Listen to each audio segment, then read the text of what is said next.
And we're live. Hey guys, my name is Nachum Russell, or Russ to most of you because nobody can really say Nachum. And this is my friend Angie from Jebeldog in Vancouver, right? Victoria, close. Victoria. It's close enough for a New Yorker. Yeah. And Angie runs Jebeldog Balanced training, and she works with a lot of different types of dogs and has very cool style working with them and a lot of experience. Do you want to tell us a little bit about what you do, though? Yeah, so I am here in Victoria. I do service Vancouver too. It's just a ferry ride away. So I am out there every 6 weeks or so before. I will be back soon. So in Victoria here, I train mostly pet dogs, and mostly what I do is teach people how to say no to their dog. That's usually what people are calling for. So it's not as much your typical like obedience program. It's really has way more to do with the dog's state of mind and kind of like day to day, how are people living with their dog that may be contributing to the behaviors that they're seeing that maybe they want a little bit less of. And do you do board and trains, or you work with clients one-on-one?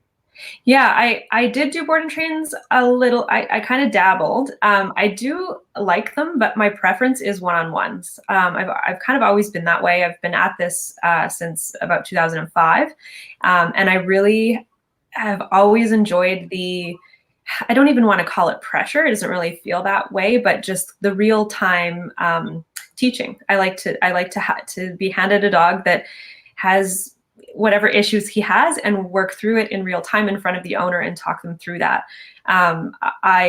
I just really like that. So that's my preference. So I like to go into people's homes and meet them there. And I've now developed a program that's 3 sessions. And it's your typical go home session that a lot of people that teach a board and train do. So it's 1 session inside the house to teach just state of mind stuff inside. The next day we go out on a walk, and then about a month later we have a follow-up session. And so obviously, you don't get as far as quickly as with a board and train. So that is something I still do offer, but it's a super popular package, and a lot of people are finding quite a lot of success with it. So I'm assuming that you only work with owners that are extremely committed, since you're having them do a lot of the work, really. Oh yeah, for sure. Yeah. And so everything is on my website. I think it could probably even be more thorough, but I have like a whole page dedicated to just kind of putting it out there that we need to be aligned and we need to be as committed as each other. So I can't be more committed to an owner's success than they are. Yeah, we need to have an aligned sort of committed relationship so that it's successful, because essentially what I'm doing is teaching an owner how to train their dog instead of taking the dog, training it, and then handing it back. So for sure, well vetted clients. So I was kind of looking through your website a little bit, and you have an interesting background that's probably very different than a lot of other dog trainers and how you got into this. What's your story? Like, you've traveled to other places and worked with other dogs and all that? Yeah. Well, how long do you have? We're here. Talk.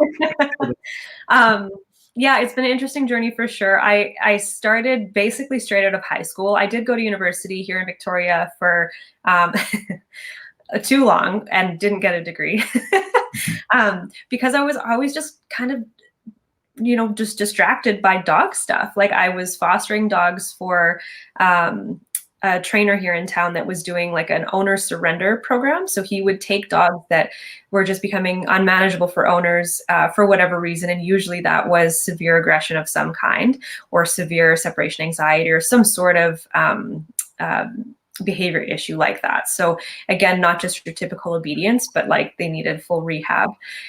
So I was fostering dogs for him.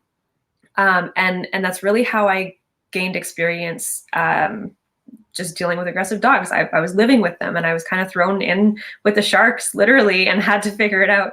And I think my mentor at the time, I think he saw in me that I was capable of that. I don't think he would just throw anyone in that situation. But I was so young, and I was just, I've always been a person of I deeply trust my instincts and my gut, and that's what you need. You can't really take like a scientific approach with training an aggressive dog. You're really going on instinct a lot of the time. So I learned that very quickly, and we had weekly maintenance training in a group setting. So all of the foster parents, plus Jeff, that's the head trainer's name, all of his paying clients, we all met together and did group classes once a week. So I really gained a lot of experience that way. And then I just it took over. I started training at Petsmart. I pretty much took every dog training opportunity and handling opportunity that I could, including like grooming and like I said, Petsmart and dog walking. So I was doing pack hikes of 8 dogs. I'd go around the city and pick them up and take them to the woods. So it was just like just all at once an array of handling experience. And then it very quickly realized that Petsmart was not effective for most dogs. It was pure positive, and not to say that that's not okay for some dogs, but for a lot of the dogs coming through, it just became very evident to me that I wasn't going to be able to serve the way that I wanted to. And it was interesting because in university, I was basically mute, like until my mid-20s, terrified of people, terrified of speaking in front of a crowd. And this is where I'm so grateful to Petsmart, because they put us through a 2-week training program. And at the end of the 2 weeks, we taught our first class in front of the head trainer. And I was teaching, it was a Stanley Cup playoff game between the Edmonton Oilers and the Calgary Flames, and it was in Edmonton, and it was game 7, and nobody wanted to be there. They wanted to be watching the game, and they showed up, and I had their attention. And this was the first time in my life that I stood up in front of a group and felt like energetic and that I could do it. And it really, I found my voice through dog training, and it just kept evolving, and I just kept taking opportunities. That's very cool that you found your voice through dog training. Like, to me, that's the part that stands out the most from everything you just said. Right. Like here you are now, you're doing a live stream, you do tons of content online, you do all sorts of really cool things. And before you found dogs, you weren't that person, is what you're saying, essentially. It opened you up to the world. Totally. Yeah. I can't even put into words how afraid I was of people and of speaking and of just being seen in general. I did a presentation one time in front of my anthropology class, and it's 300 people in this lecture hall. And I remember having cue cards, and I was standing on the podium, and I'm looking at the cue cards and trying to say what I want to say. And I couldn't see. I was so scared that I was looking at the cards, and I had literally no vision. I couldn't hear what was going on around me. I was paralyzed with fear until I found dog training. And then it just I swear it was just channeling some other entity, and it really opened me up to people. And so I'm just so grateful. And I truly love people. I love talking to people. I love helping them. And dogs, of course, are amazing too, but that definitely opened me up. What, if you could pinpoint it, what about it triggered that? What about it said, all of a sudden you became this other Angie that opens up, that loves people, that talks to the world, that gives group classes?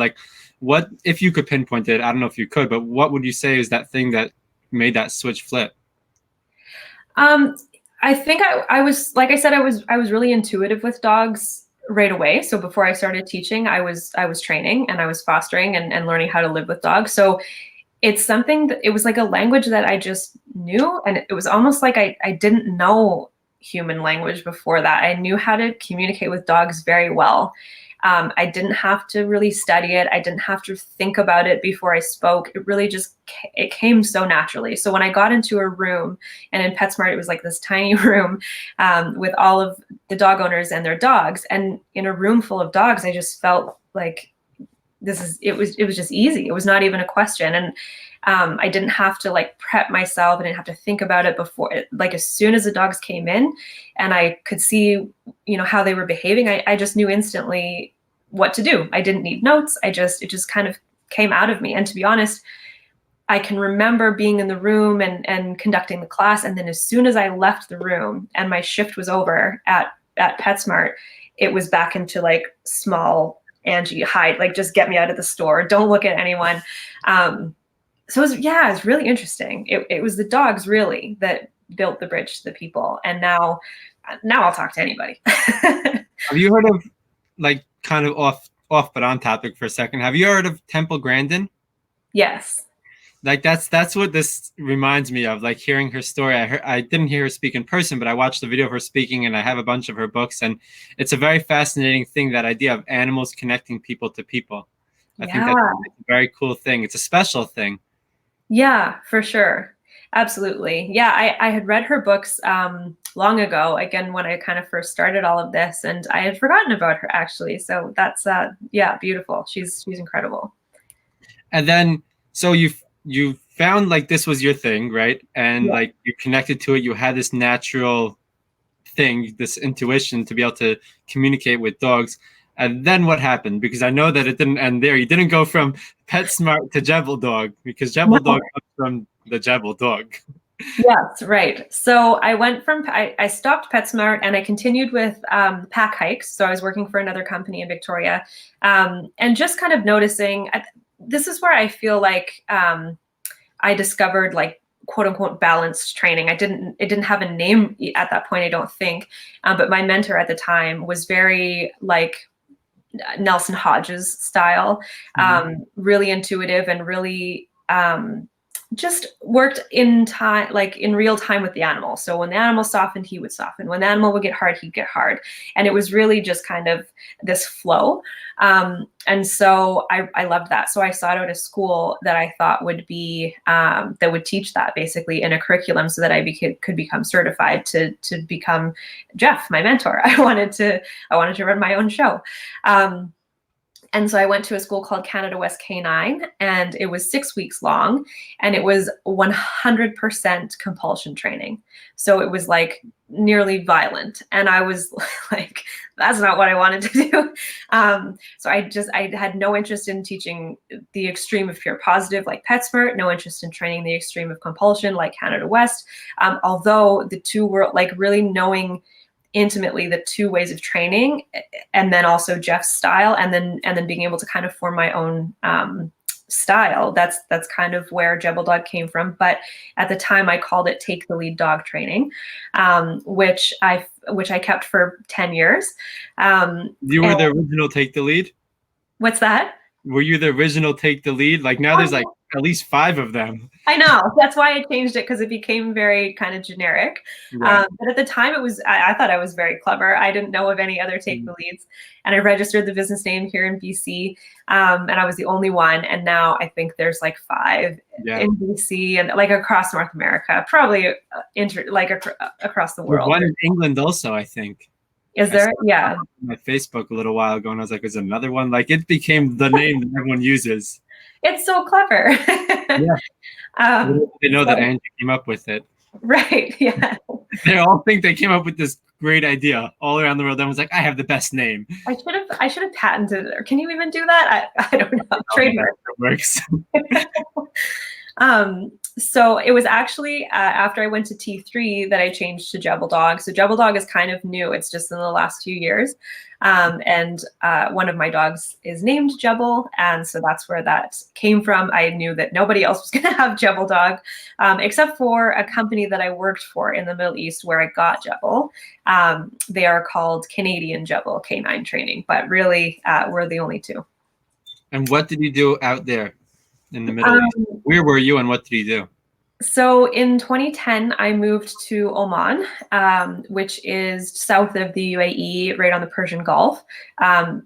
Gorgeous country. Like I was blown away. It's tropical and beautiful, and the people were phenomenal. It was really, the opportunity of a lifetime. I was offered it. A woman that I met at Canada West was going to school. She was from BC, but she had been living there for, I think at the time, like 20 years. She had married an Omani and had moved there.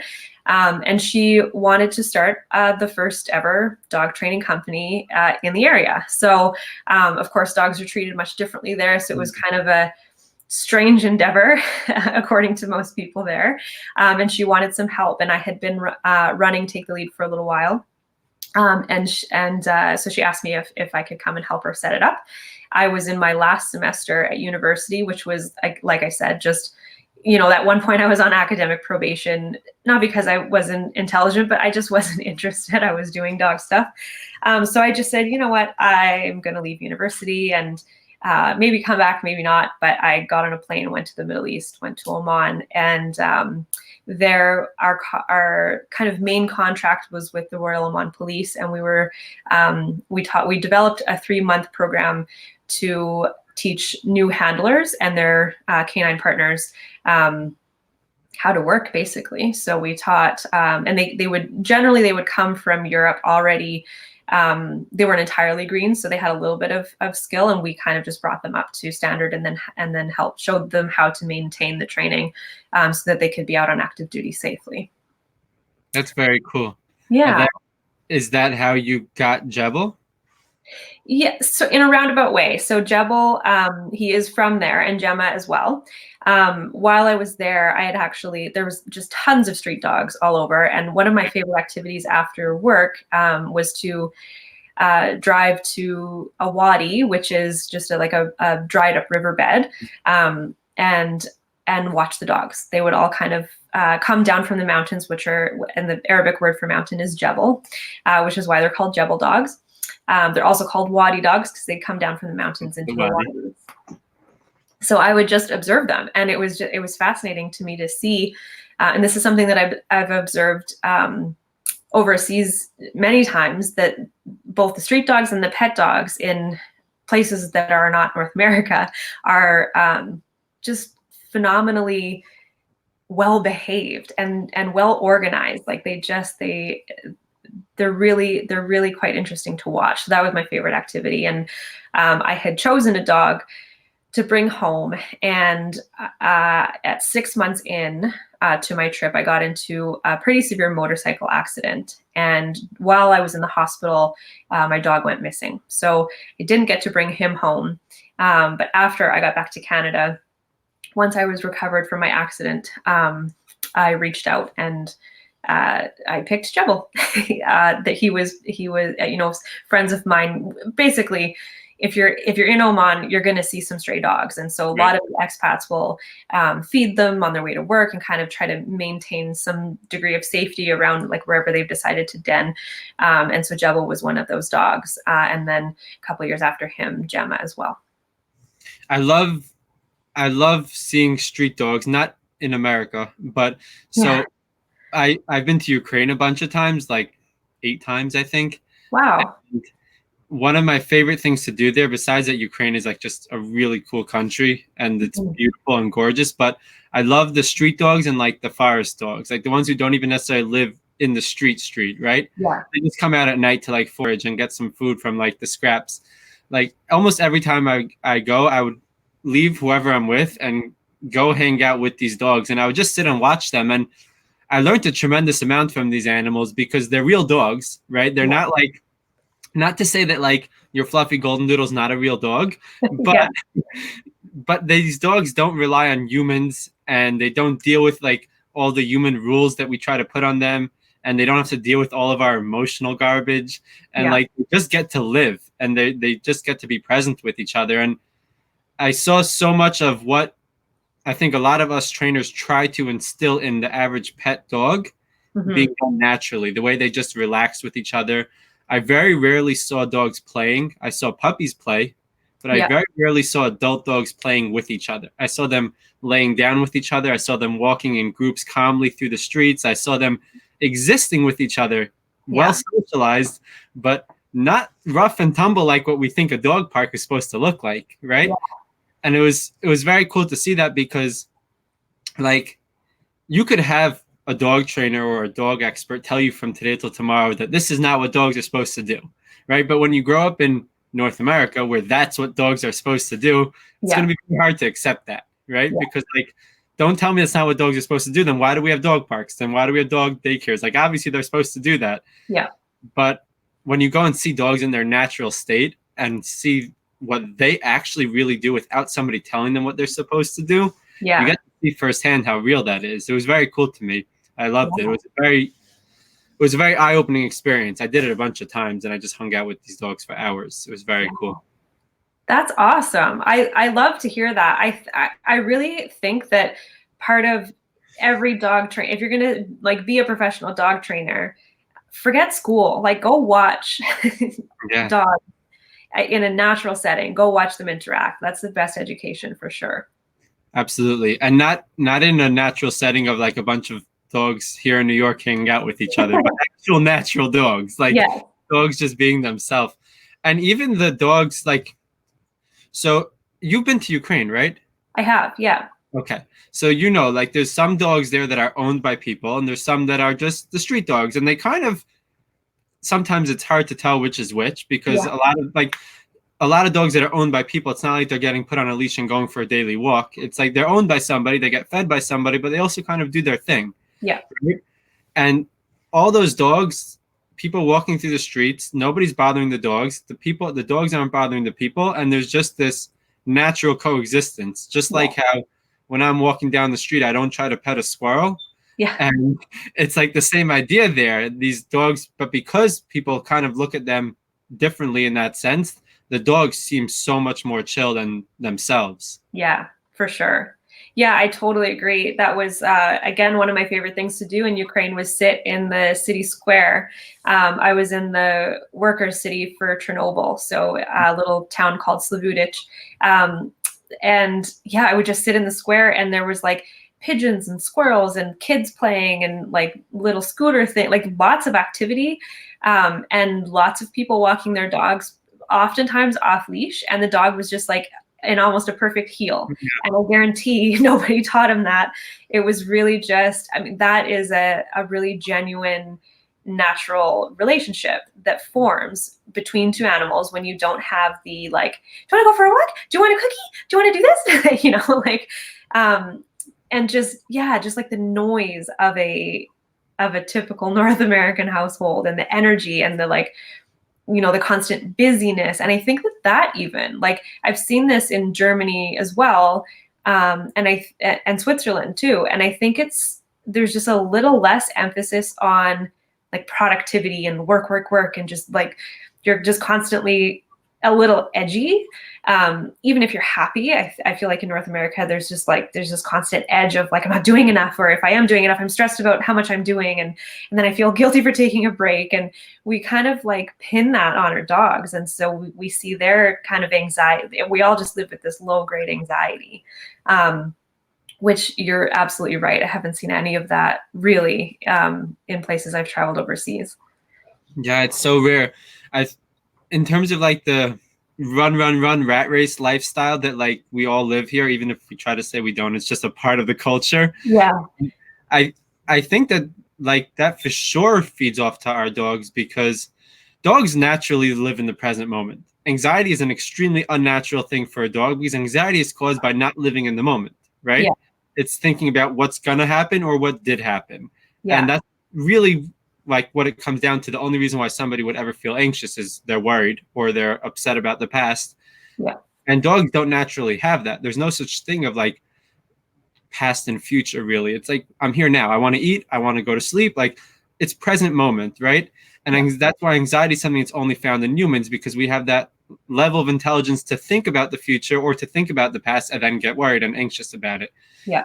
And that's, I think, why anxiety is so difficult for so many dogs, like how it affects them so much, because it's such an unnatural state for them to be in. Mm-hmm. And they naturally, like we've seen these dogs that just live a natural life in the Wadi and in Ukraine, and they don't ever have something like that resembles even a drop of what we deal with dogs that have anxiety.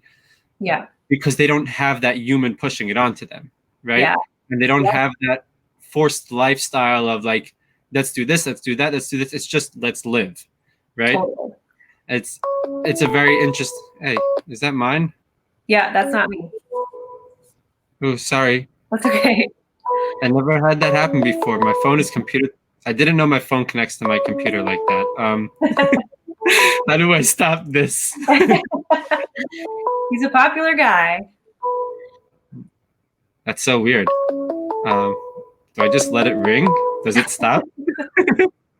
I'm like, It's kind okay, of moving. it stopped. Okay, good. I guess my computer rings when my phone rings, I guess. And that never happened before.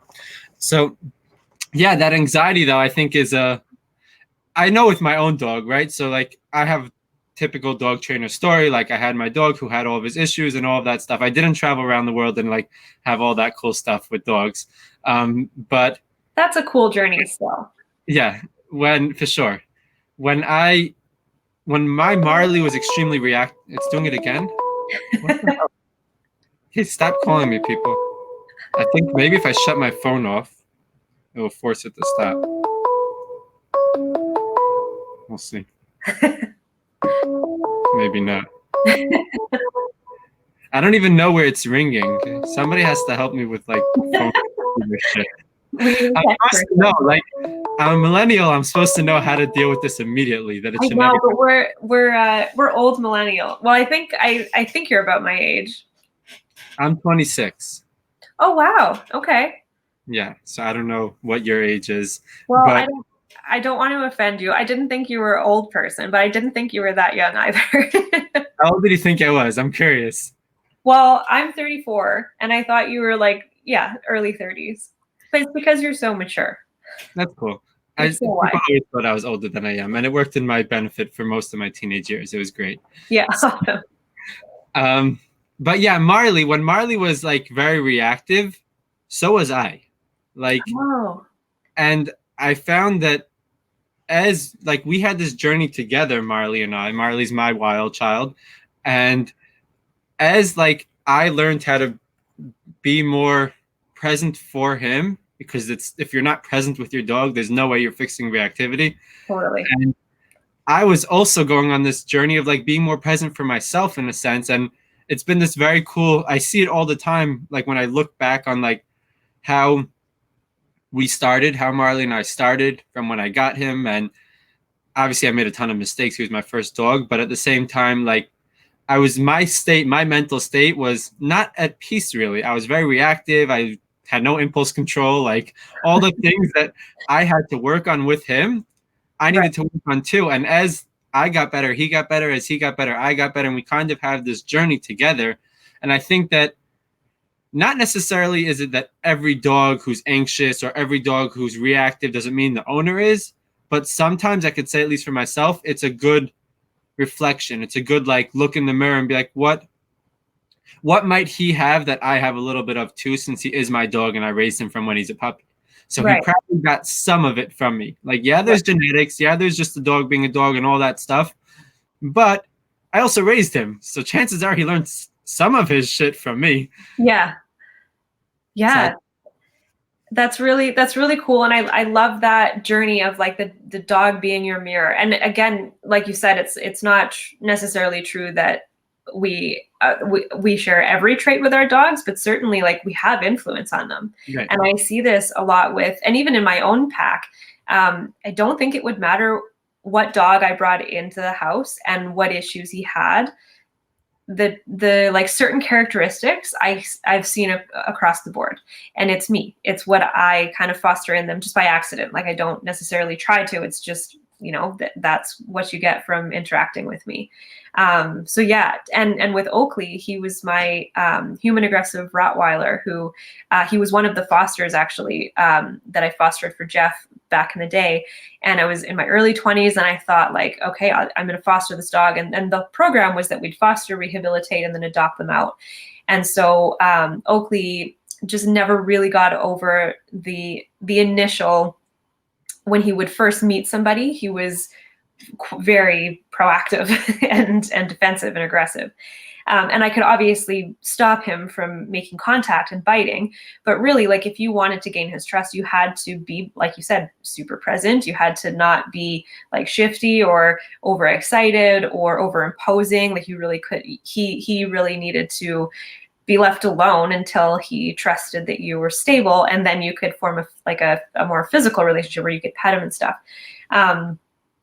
So I feel like I was his apprentice. He taught me so much. And in my early 20s, was just starting life, I remember thinking like, I don't want this at all. And really he wasn't presenting well when we would have meet and greets. So it came down to like, either you keep him or he gets euthanized. And my little heart was like, well, I guess I'll keep him then. And it's now the best decision, but I resented him for a long time, and I resented Jeff for a long time. And I thought like, this is just a prison.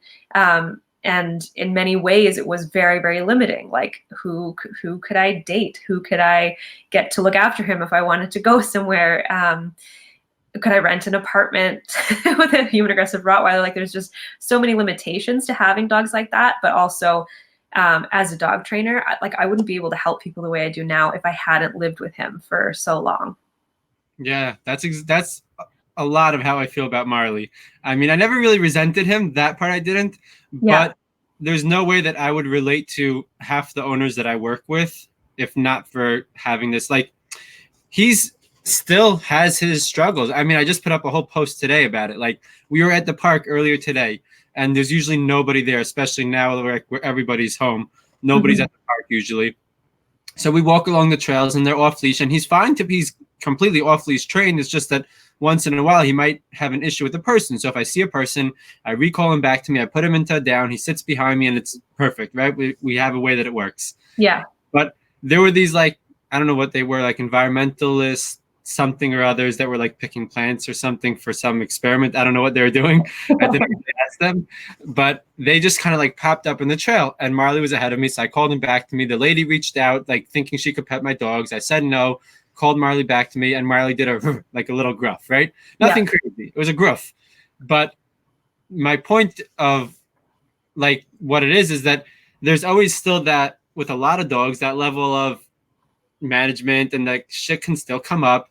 And in all of that is I'm losing my train of thought. is that part of like, I can relate to owners now more. That was my point though. Yeah. I can relate to owners more. I can relate to the owners who are coming to me with these struggles, even if it's not exactly the same. I can say like, I know what it's like. I know where you're at. I've been there. I know where you can get to because I got there, and it's a very relatable thing. And I think having that, for a dog trainer to have that in a real way, it's one thing to say, I know how I can help you. It's another thing to say, I did it and it works and you could do it too.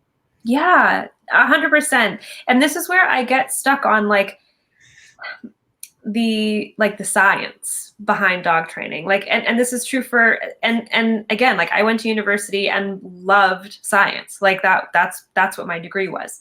But I think that actual lived experience is sometimes more powerful than, you know, the I don't even want to say evidence, because studying something doesn't make you knowledgeable at it in the same way as living it. Right. And I think if someone were to look at Oakley or look at Marley and try to take a scientific approach to it and counter condition and all of like the fancy words, and not to say that those don't work sometimes, but if we were to strictly take a scientific approach and not have like a certain level of like intimacy almost with them, where we could, like, you have to get invested, you have to get like really deep with them in order to make those changes. So yeah, lived experience is way more valuable in my opinion than any book or, training school or anything like that. And I think that owners like that as well, because if I could, if I had, say, my first dog ever was a golden retriever when I was 10 years old. If I had like trick trained her and she like performed phenomenally, and I showed up for people and said, look at how good of a dog trainer I am, look at what my golden retriever can do, it's almost off-putting. It's not relatable, because most people aren't looking for that. And that's something I actually learned at Canada West, which was competition style obedience, was that the average pet dog owner doesn't really give a shit about like a focused heel. They just want to be able to walk without an incident. So the very super precise obedience positions, and like it looks really cool, but really like it's not what people want. And so as a dog trainer, if you can show that you've lived the same experience and you've overcome it, I think that's way more powerful. Yeah, well, you could, know something by a book, and then you could really know it if it was yours, if you lived it. And Yeah. no teaching or class or school or anything like that gives you lived experience, right? It's either you have it or you don't. Yeah. I And know that people, I've yet to ever work with an owner, and I haven't worked with thousands of owners, but I've worked with a lot and been around a lot of dogs, and yeah. I've yet to ever have an owner who wanted a dog that walked in heel like this. It's always, can you just get my dog to not pull me down the street, Yeah, right? They totally. never cared about like anything fancy. It was just, can my dog chill a little bit and like Yeah, not pull me down the street and not destroy my house? Like that's pretty much it. absolutely. Yeah. And that's where I kind of came up with the term functional dog training, because I love that. people just want it to function for their everyday life. They don't need anything fancy. So functional over fancy is my hashtag. I love that. It's so true. It's so true. Pet owners don't give a shit about how it works, what it looks like, how fancy it is, or what your dog can do. Like backwards flips and all that stuff is cool for circus dogs, but my Yeah. dog just needs to relax while I'm on the phone Yeah. or whatever. And that's a really good point, is that it's, you can train the same thing and you can get the facade of the same sort of obedience by making it a trick. So you can make heel basically a trick by rewarding the very precise position and whatever. And you can make like a down a trick, but the state of mind, that's what's so important. I don't want my dog in heel if he's like on edge and about to just like blast off at any second. So I don't want that much focus, and neither do most clients. Like the average pet dog owner doesn't want like a jacked up, juiced up dog that's just like ready to go at all times. They want like a calm, cool, just a nice leash walk. So I put up a post the other day that was a simple question. I asked, what does it take for a dog to be a good dog, right? Mm-hmm. And I said, I want your opinion. There's no right or wrong answer. I genuinely want to know what people think. And it was very interesting to hear everybody's different opinions. So obviously there was the ones that people just said every dog's a good dog, and like yeah, and all that type of stuff, or like if you love them then they're good, and all those types of things. But then there was some that were actually, and if any of you are watching and you said if every dog's a good dog, I'm not dissing you. It's a great answer too. I still appreciate you joining the discussion, but there were some that had a little bit more of like thought to it. People were saying, so like one person said, to me, a good dog is a dog that has high energy, high drive. And I asked him, what do you do with your dogs? Right. And he obviously did sports stuff with his dogs. Right. And I can right away tell from people's answers what they do with their dogs based on what a good dog was to them. Yeah. Right. So the ones who said it was just about loving a dog, and if you love a dog, it's a good dog, probably their dog is their baby and their child. Yeah. Right. It probably sleeps in their bed, probably wears clothes, and my dogs wear clothes too. Don't worry. I love it. But this is probably the picture and I would be pretty sure that if I actually spoke to them about some things, that I would be spot on with at least some of it. Right. And the people who wanted the high energy stuff were more of like, you have a work dog, you have cattle dogs, you have things that you want these dogs to be doing some sort of job. And then there were some people who said, I want a dog that's calm and attentive. That was one answer. Right. That's a good dog to me. Another one was someone said a dog that has an on-off switch, right? Yeah. And that's like, to me, spot on, right? Yeah, I want a dog that has an on-off switch because I love the playfulness, but I need a dog that understands no and knows how to shut off. Yeah. It was a very cool experiment on my end. I learned a lot about like how different people think about their dogs based on a simple question of what's a good dog. And I think the average pet owner, none of the people who are average pet owners were the ones who said they wanted a high energy, high focused, all that type of stuff. It was just, I want a good dog that can live with my family, calm, attentive, things like that. Yeah. And it was a very cool little game for me to play. And it was like a research thing, right? And everybody who joined in on it, I appreciated the answers a lot. Yeah. Because I got to see how people think of it and based on their lifestyle and what they want with the dog. But the average owner doesn't want all that high fancy focus stuff. And I think if I was in the consumer seat, right? If I was looking for a trainer and I saw a trainer that was showing all that fancy stuff, I wouldn't have any interest. I know for myself, I wouldn't. Yeah. Yeah, for sure. And it totally depends, like you said, on what you want to be doing with your dog.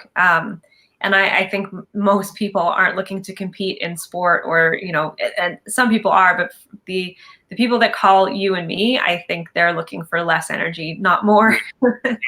I used to train narcotics and explosives detection dogs. And some of them were German Shepherds, some of them were Labs. And the Shepherds tended to live outside, which was great because they didn't necessarily have an off switch. And the Labs tended to live inside. And the Lab that I lived with, like you don't want to have an off switch for those dogs. Like you want them to be just like ready to work all the time. So they're work, and then they're like in their crate and like thinking about work. And when they come out there, it's just like the opposite of obedience. You want them to be like off the wall. And we called him our pet pterodactyl because he was just like a maniac. He would jump from like surface to surface, and it was like, you know, you can correct it to a point, but you want that kind of like crazy drive. And that is, I can tell you from experience, not a good pet. You don't want that. Yeah. It's very difficult for people who want both. I mean, I know it exists. So I did a little bit of bite work, like maybe 5 years ago. So I went to a dog training school that was also very old school compulsion based, I would say. Yeah. It was kind of like, and I loved the one who run the school, and I learned a ton from him, and he's an awesome person. But it wasn't necessarily the way I envisioned having like good training where you have like a nice balance, right? And that, but we had the option of going to like a ranch type of thing in New Jersey where a guy trained for New Jersey Police Department. He raised his own dogs and he bred them and he trained them and then he sold them to the police department. He had also a private club, but a lot of what he was doing. So we went there just like to learn like basics and see how it all works and like get a feel for it. Not that it was like anything like I didn't really do it. It was just to get a feel for what it's like. And like if you were interested in it, then you can know a little bit about it. So it was a lot of fun. I took a shit ton of bites and we got black and blue all over. It was a lot of fun. But the cool thing about it was, so we were all sitting in a field and he's like, all right, I'm going to bring out the dogs. So he opened the door to his house and like 3 or 4, like they were Malinois, Belgian Shepherd mixes. Okay. So these dogs were like crazy high energy, right? And they come running out of the house, barreling towards everyone. And I had never been around anything like that before. So and I'm not afraid of dogs, but I respect a dog that can like kill me, right? So I like backed up a little bit like this, and I was just like standing like kind of in a corner to myself, just like watching, keeping a close eye. Like I don't want to get killed. I didn't know what's about to happen. And the guy's like, you don't have to worry about it. And I'm like, but like these dogs are kind of trained to like eat people, right? And he's like, no, you could go play with them. Like they're completely chill. And I walked over and like they were laying on the floor, getting belly rubs, being happy-go-lucky dogs. And then the second he called them over and put their vest on, boom, they became different creatures. Yeah. And it was a very cool thing to see how he had a certain level of an on-off switch installed on them. It wasn't the same as like what we're talking about with pet dogs, because like you said, you don't want that extreme, like complete relaxed really ever. But these dogs went from being almost pet dogs, right? They were playing on the floor. They were licking everyone. They were very friendly and cuddly to like biting me like 10 minutes later. And it was a very cool thing to see that though, how like the dogs understood that switch when they saw their vest, when they knew it was work time, they went into work mode. Yeah. Yeah, that's incredible to see. I had a similar experience. I worked a personal protection dog as like a civil patrol officer, and they were quite different than the detection dogs. And some of them were dual purpose, so you know the ones that could kind of handle more information. But the patrol dogs for sure they had a pretty cool on-off switch, and generally it was the equipment, definitely. So when you went to Chernobyl, what did you do there? You were bringing dogs back? You were training them? So I've worked, I volunteered for SPCA International. So I've gone on a couple different trips for them. One was Iraq and one was Chernobyl. And Chernobyl, there's the descendants of the pet dogs that were left behind in the 1986 nuclear disaster. So people were told that they were going to be able to go back the same day or maybe the next day. So just to leave their pets. And so they did that. And then as most people know, they weren't able to go back. So their dogs and cats remained in the exclusion zone. And certainly some of them died off and some of them didn't. And so now you have like a pretty large pack of the descendants of those pet dogs. So a lot of them look like, funny looking border collies and shepherds and things like that. And they're all just roaming around the exclusion zone. And because there's still workers coming in every day to, they're monitoring and building the sarcophagus over the reactor, and there's still work going on, and the people working there are bringing in food, so they're surviving quite well. So SPCA International was asked to come and help. A program that was set up there by one of the workers to spay and neuter them, to capture, spay and neuter them, and release them back into the zone. And then some of them, they were granted permission from the Ukrainian government to remove them from the zone and then adopt them out. So they were adopting them mostly to homes in North America. So I was asked to come to help kind of assess them and see, just kind of make sure that they were okay to be adopted out, and they weren't going to be like feral, like crazy animals. And just to prepare them a little bit for their home. So to give them a little bit of like the basics, just to learn how to walk on a leash without like flailing, and because they had just been roaming off leash for their entire lives. So that's what I did. And it was a really interesting experience. I was conflicted because, and I still sort of think this, that they're pretty happy there. Like they're well taken care of. They're chunky, like they're not starving. But of course they are exposed to the elements, in the winter. The Ukrainian winters are not kind. And they're vulnerable to predation by wolves that are kind of living in the surrounding forest.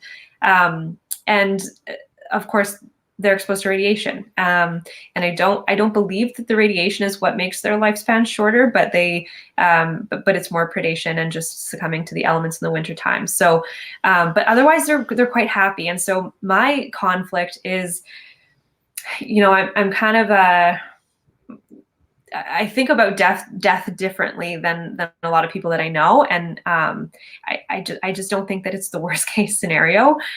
If you've lived a wonderful life, and these dogs kind of are living a wonderful life. So I think death is something that all species have in common. It's the one thing that unites all of us. It's going to happen to all of us. And so I don't agree with the length of life over the quality of life. And so that's where my conflict was. But I have to say that they were phenomenal little dogs, and they were very happy to work and to train, and they were super social. They were, exposed to like goats and horses and different types of people, and each other, like tons of different dogs. And they were amazing. And there was not a lot of human influence. They were able to navigate all of those things without everything that we talked about earlier, the kind of like hyper, like, oh, you're going to meet this dog and we're just going to like throw you in the mix. And there's nothing really forced on them. They really just get to assess and navigate and live by their instincts and socialize. And so they're very, very well-rounded little pups. I'd be curious to know if those dogs, not just these like Chernobyl dogs, but dogs that come from more of these natural way of living where they're pretty okay, right? Like I've seen a lot. I haven't been to Chernobyl, but I've been to a bunch of areas in Ukraine and seen a lot of dogs similar to that, and where they're good. Most of them look fairly healthy, like pretty healthy, really, right? And they get good scraps from the human garbage stuff, and they get good stuff in the forest that they find and eat. And when they're brought to North America, I'd be curious if it had an effect on their behavior, if those dogs developed behavioral issues or anxiety once they were put into a house, once they had all this restriction on them, and were kind of forced to be pets, if it did have an effect on their state of mind, and then obviously their behavior too because of that. I'd be curious, like, to do a follow-up on some of these dogs and see. Yeah, well, it's interesting because I was able to do a follow-up with them, and I can confirm that that's true. One of them actually lives here in Victoria, and they're still great dogs. Like, they're not total maniacs, but definitely you can see. And this is where I'm a little bit conflicted. I think that they were perfectly fine and happy where they were, and I don't know that all of the things that we think is good for a dog, like a big, huge, cushy bed and like the best food and all just the fanciest leash and all the toys and all the things. Dogs don't really care about that stuff. And I think what they really care about is their freedom and their happiness in the moment.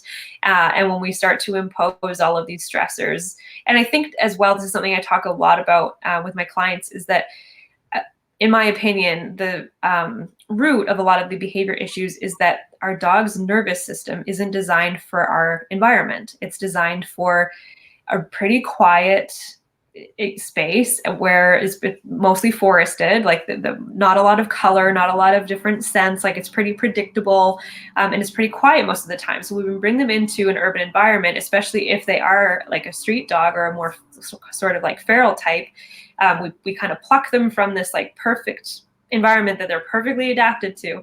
And that was done by natural selection. And then we plop them into this urban environment where it's just like they're inundated with different stimulus.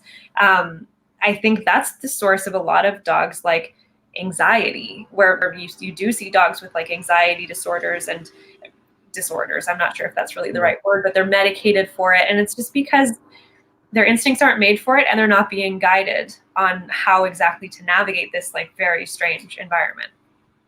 Absolutely. It's always an interest. I've had very similar thoughts about it. Like, because I used to work at a facility and they brought a lot of dogs in from, not them specifically, but a rescue would bring them in and they get fostered in the facility and we train them a little bit.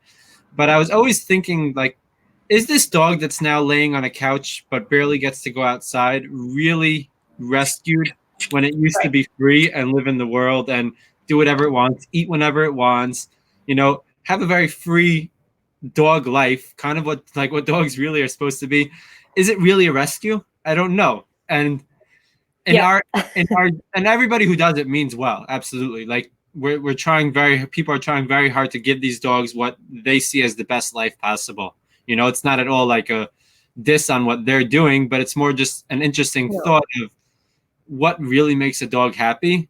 And is it actually the comfortable couch and the bed and the pillows and the blankets and the squeaky toys and all that stuff? Like, is it really what your dog needs to feel fulfilled and to have a good life? Yeah. Or maybe just letting them exist is a little better for them. Exactly. And I think you're like bang on. And I think that it's still possible to, bring dogs from these places, whether it's, here we see lots of dogs from Mexico. We see lots of dogs from India, Thailand, like people, and I to be honest, I don't really know why, other than maybe somebody's traveled there and seen firsthand how bad life is for them there. So I totally get that. So bringing them back, okay, but if we're going to actually rescue them, let's try to mimic nature. And this has been really like my philosophy on life for everything, for like the food we eat, the ways that we live as humans, and the ways that we communicate with our dogs and the environments that we set up for them. So our job, I think, is just to create the conditions for ourselves and our dogs to thrive. And I think that the closest to nature that you can get without fully living outside, which I pretty much do, it's where I'm happiest. But really, like the closer we can get to nature as far as our food and the way that we communicate and the external environment, the happier and healthier we're going to be. And so if we can do that for our dogs and just forget about like the bed and the leash and the special treats and all of that stuff, mimic nature as much as you can. And then when you can't, make damn sure that you're guiding that dog, because as a human being in an urban environment, we know how to navigate that way better than a dog does.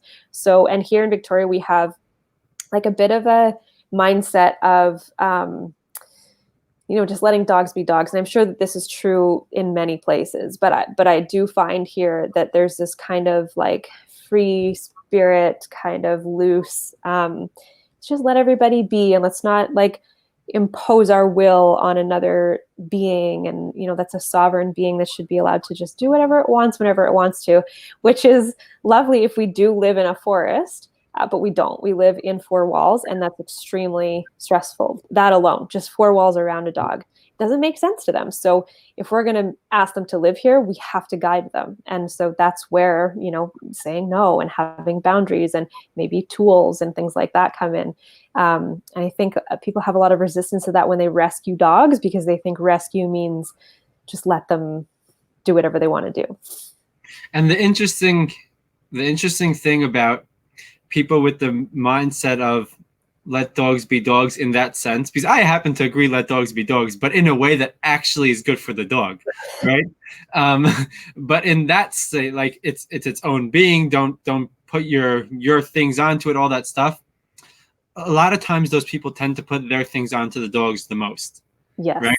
And those people who are saying let the dog be dog and let it just be free also close the door to their house at night so the dog doesn't run away. Yeah. And they also use a leash so that they don't lose their dog.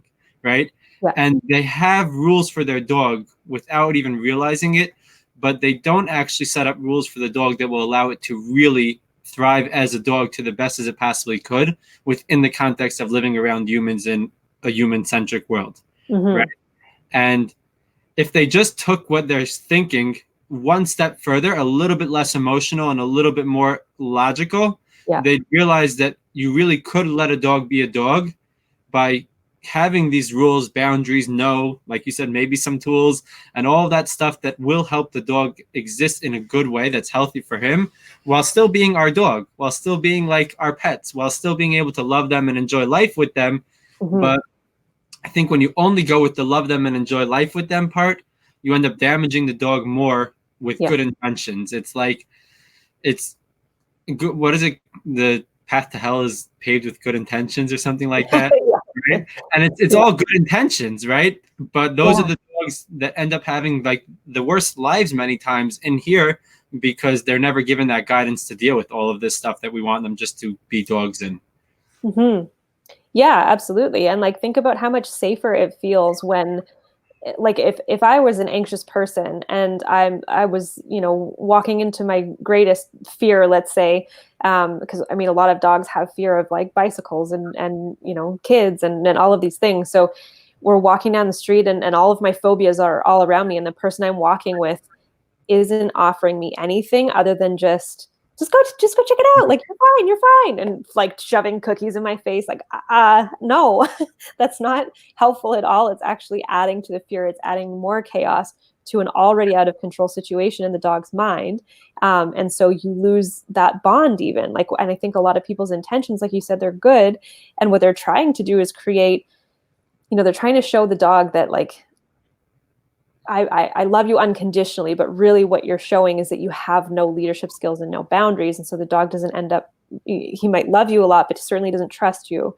And so your relationship it doesn't really get very deep. It's a very surface level relationship. And I think people, I would love to see everybody be able to have that depth of relationship with their dog where the dog trusts you to lead them anywhere. Wherever you're going to lead me, I trust you. It's not dangerous. Even if I'm fearful, I can prioritize your judgment over mine. I think that when a dog has that perspective and that much trust in a handler, that is just like it's endless depths of friendship there. And I love that. I want that for people.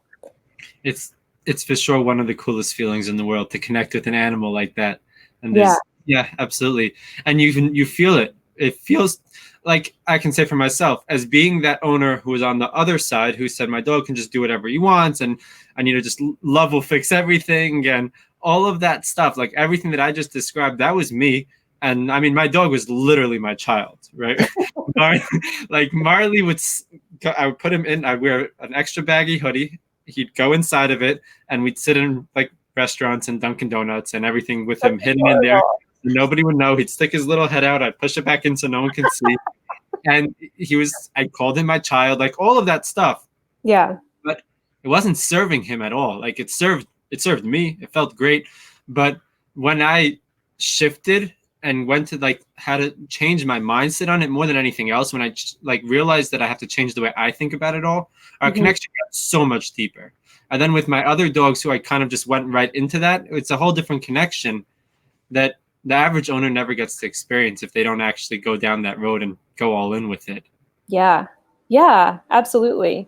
And I think, one of my coaches who I think you know of now, I've talked about him enough, Preston Smiles. Yeah, I love him.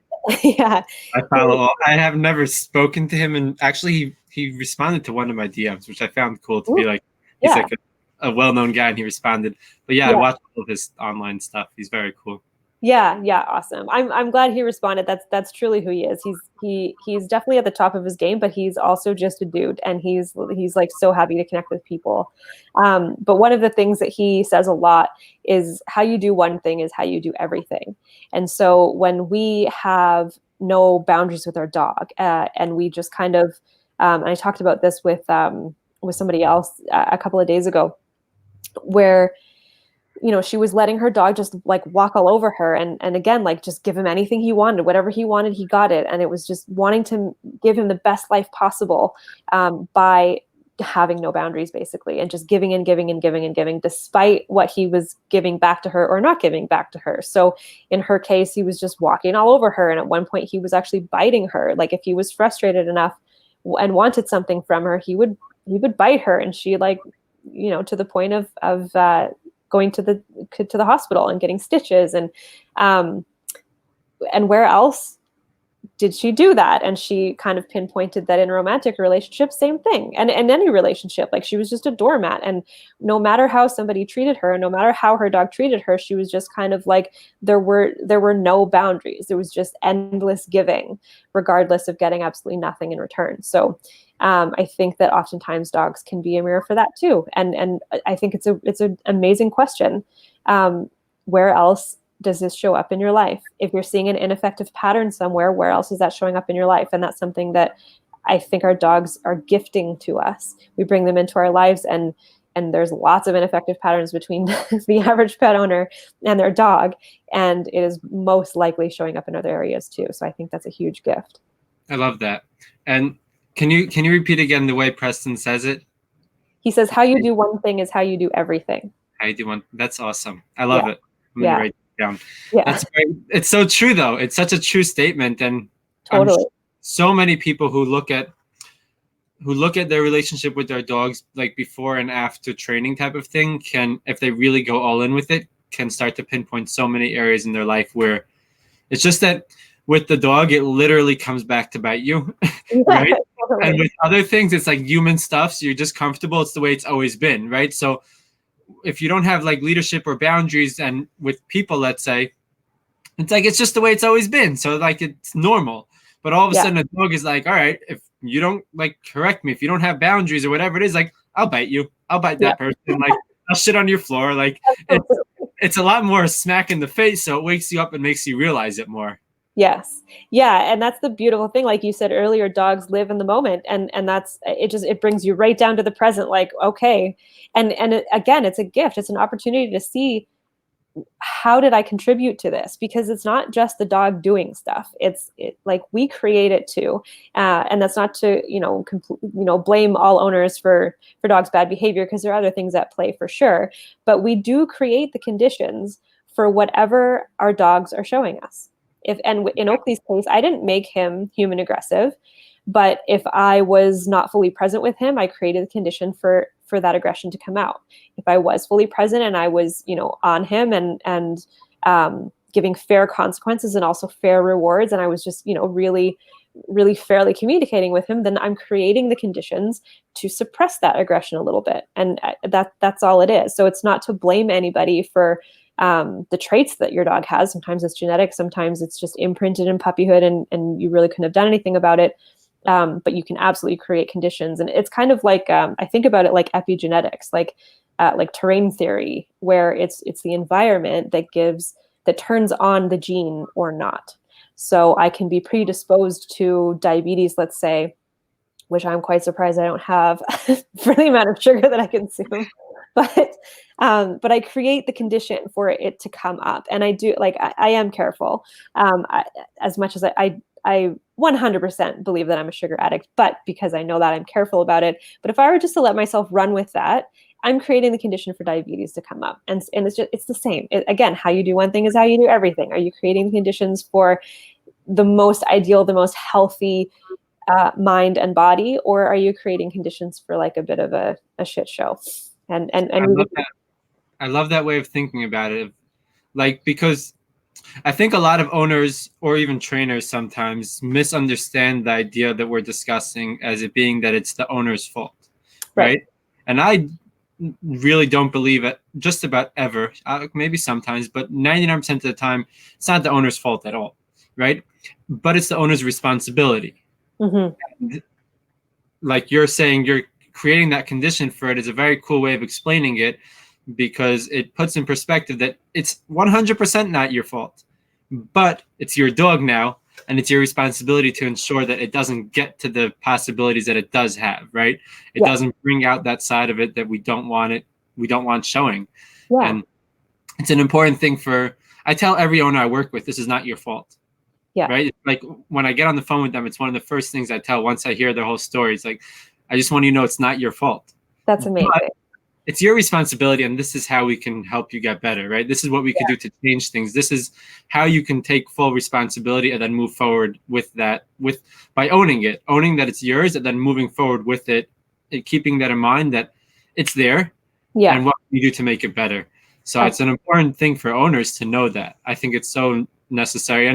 And for trainers, since a lot of trainers do watch this, I think more than owners, to also know that, like, don't blame your freaking clients. They're coming to you because they want help, right? They're coming to you because they're being responsible. Yes, thank you so much for bringing that up. It breaks my heart when I see this, and I see it more so in like private Facebook groups, which I really try to avoid, because so much of it is client bashing, and it doesn't make any sense. And I understand, like, if you've had a challenging day, like, yes, call up a colleague and talk it out, but with the purpose of finding a solution, not with the purpose of, shaming somebody. That is, they're coming to you for help. It is your job to help them. It is not their job to already be successful. Otherwise you would be out of a job. So yeah, really important. I think it goes right back to the same thing though. Like, it's not your fault that your client maybe like didn't work out, but it's your responsibility, right? Yeah. You took on that client because you thought you could do it. Yeah. Right? Yeah. So now own your responsibility, figure out where you made those mistakes, figure out what you could have done better, and move forward with it. And if we want to preach that to our clients, we got to own it for us. Yes. Yeah, absolutely. Yeah. And again, you're right. Like, not blaming the thing, I think a lot of trainers get caught up too. And this is where I think a lot of the client shaming and the client bashing comes from. It's really like, any judgment is self-judgment. So if I'm judging a client, I'm really judging myself for maybe taking on too much, or maybe not doing my best work, or whatever, so it's really, it's not my job ever to fix a dog. It's my job, again, to create the conditions for the dog to thrive and to become the best version of himself, and to assess what exactly that version of him is, and then relay that information to the owner. So if we always kind of just keep that in mind, that we're not here to like create just a standardized dog, and not every dog is going to look the same at the end of the program. If we kind of identify what is the best case scenario for this dog and work toward that to the best of our ability, we have done our job. And then relaying that to the client. I think where a lot of trainers get really like, I think that lashing out comes from fear or your own shame. And it's really just the fear of, I didn't do enough, or I'm ashamed that, the dog isn't what I said it was going to be, or whatever. So, keeping yourself on track, keeping a blueprint for sure, but always the end goal is that you're assessing what you're going to be able to do for this dog, and doing it to the best of your ability. And there's no perfect dog. It just doesn't exist. Doesn't exist. And they'd be boring as hell if they were perfect. Yeah. I wouldn't like my dogs if they are perfect. Like, yeah. It's annoying sometimes there are things that they do, but like, yeah. we choose one dog over another, or we love one dog more than another because of their imperfections, right? It's like, it's their weird, quirky things that they do that makes us say they're cute, that makes us love them, that we want. It's endearing, right? If every dog was robotic and just did everything, I know personally I wouldn't like it. I'd be bored, and it wouldn't be fun. Yeah, like, totally. I have 3 dogs. All of them are completely different. Yeah. And I would never, ever want for them all to be exactly the same. I wouldn't have 3 if that's how it was. Well, exactly. You could just have one, and you would know. Right. you wouldn't need the other 2. Yeah.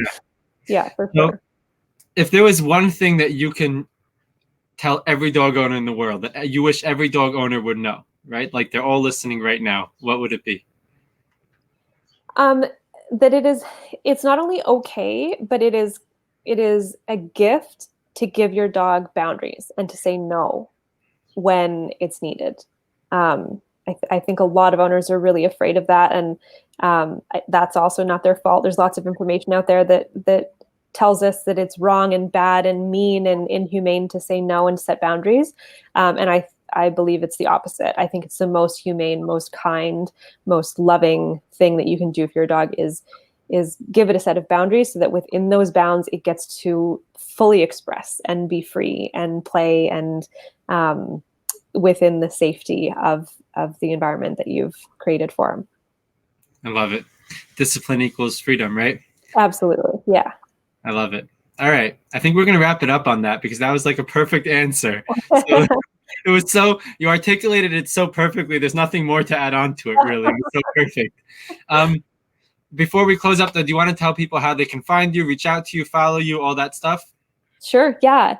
So I am on Instagram at Jebeldog, Jebel like rebel, but with a J. I'm on Facebook at Jebeldog Balanced Training, and my website is jebeldog.com. Awesome. Yeah. All right, guys. Thank you so much for watching. Thank you all for joining. Thank you, Angie. I had a great time. Yeah. You all have a good night and stay kind. See you.